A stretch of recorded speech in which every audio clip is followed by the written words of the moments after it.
let's talk about that. So let's say somebody in the audience is wondering, like, oh wow, I'd love to get a cybersecurity analyst job, right? Mhm. As a first job in cybersecurity, and what kind of experience do you think somebody would need to accumulate before they would be, before you'd start to see them as being irresistible, that you would want Hmm. them on your team? Yeah, well, that's a really good question, and I can give you a specific example from my team today, where about 6 months ago we had an opening for a security analyst, and so the function of the security analyst is to analyze the gigantic mountains of data that we're piling with all of our security monitoring systems and our vulnerability management, and help us prioritize what we need to do. And so it involves a lot of crunching of numbers and analysis of the data, drawing lots of graphs and charts and spreadsheets and things like that. So we had a job opening for a security analyst to help us with that. And of course, we got lots of resumes, but one really stood out. And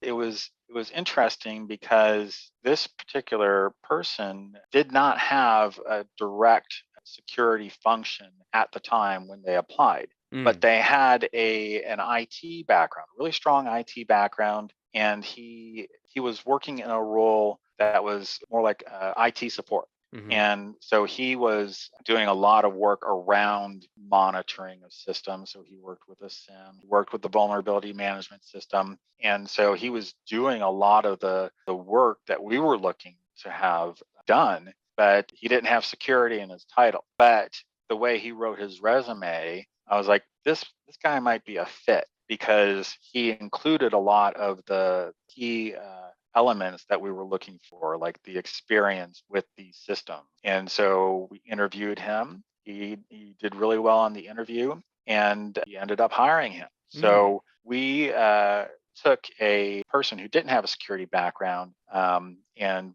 pulled him into a security role, and he's been more than 90 days now, and he's been doing great. So I think it's a good example for somebody who has a security, or who doesn't have a security role today, but they're actually performing security function, and they are doing maybe more IT, hmm, hmm. so that you can actually get a security job if you have the right background. Okay, great.